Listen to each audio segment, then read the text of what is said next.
Good morning, boys and girls. Welcome to the eastern wing of the Stink Bug Works. This morning I have the Firefly from H&M Models here on the bench. I mentioned ecos in a prior episode here, and one of my regular viewers responded, "What's an eco? I'll have to go look those up." Well, I thought I had talked about ecos on this channel fairly recently, but time just sort of folds into a blur, and what could have been yesterday could have been 3 years ago. You just never know. So I thought I'd touch the topic of ecos one more time.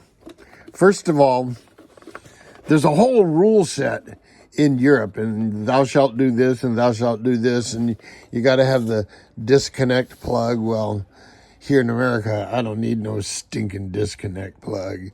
So the biggest thing I see with the whole eco concept is a submerged drive. And they all have a submerged drive. And a submerged drive handles a whole lot differently than does a surface drive. And in fact,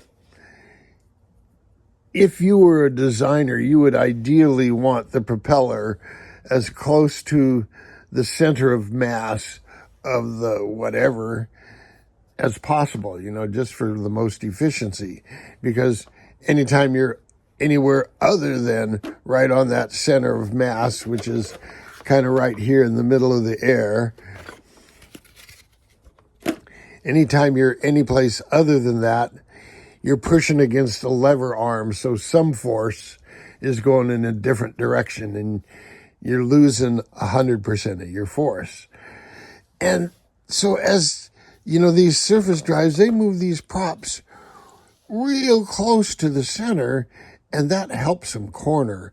And then they design the hull and shit to do that as well. But the result is these things are amazingly fast, and they turn on a dime. Now, they'll never reach the speed of somebody with a surface-piercing prop. They're limited to, they're limited. But they still go like stink around a course. And so I'll show you this little guy. This is the Firefly from H&M, Hydro and Marine in Germany. That's Dr. Oliver Seiss. And this is his product. This ran in the 2013 races, so it's 12 years old now, so it's a little old, but it works just fine. I'm going to turn you on to something later on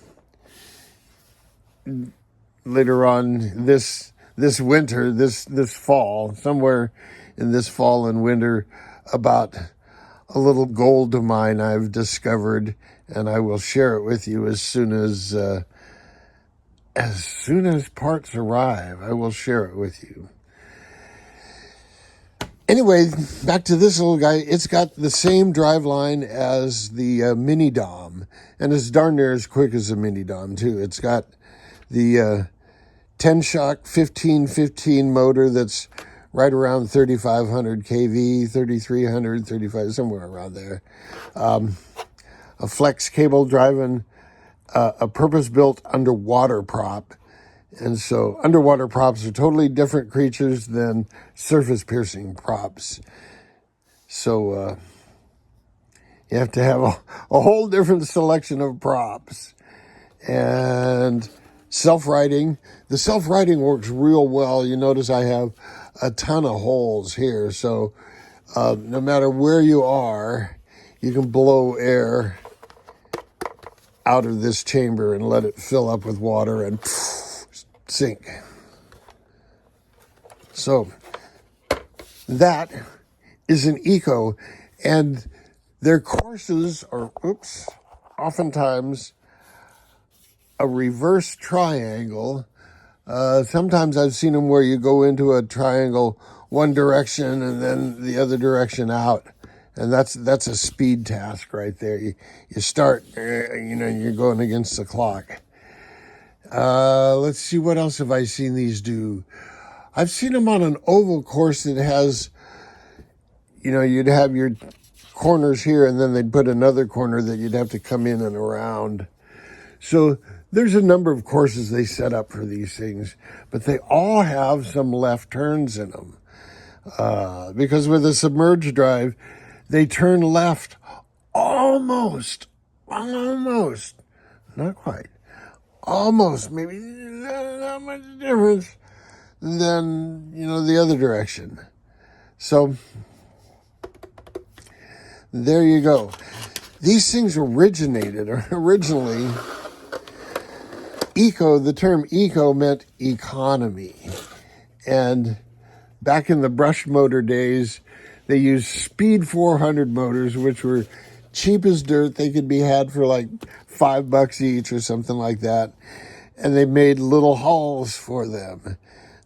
This particular one I sort of decorated. Sorry, folks. I sort of decorated.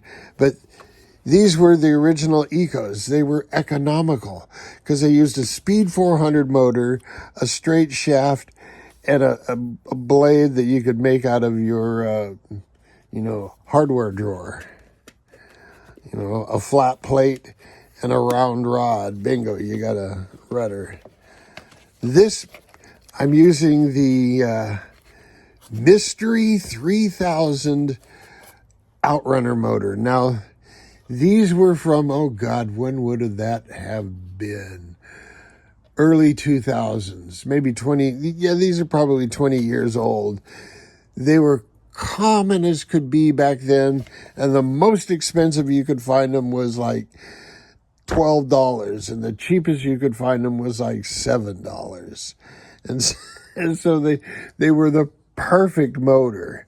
I mean, they had all the basic characteristics of a Speed 400 motor in a brushed outrunner format. So perfect.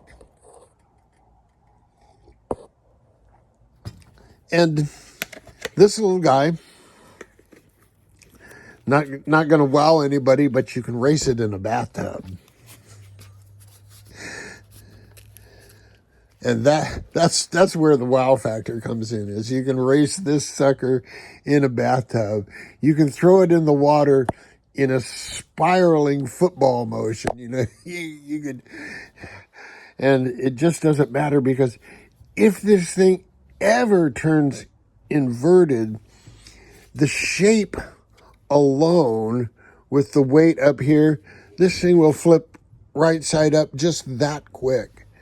It's surprising the first time you flip it. It's like, did I flip it? No. It's right side up. I didn't flip it, did I? And you go back and look at the video and you go, I flipped it twice. They're cool. Eco boats. Not real popular in the U.S. If you want to know more about eco boats, or you'd like to build one, drop me a comment and I'll let you know what I can do to help you out.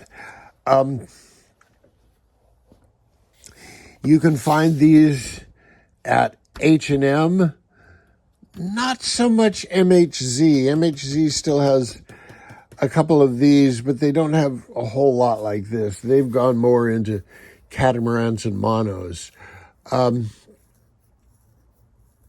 EcoMaster in Ukraine is an absolutely fantastic resource. His prices are right.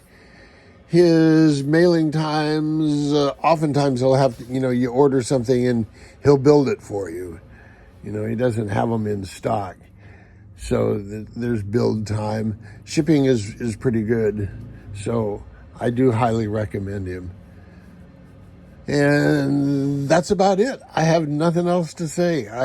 You now know as much about Ecos as I know. Until next time, boys and girls, jet out.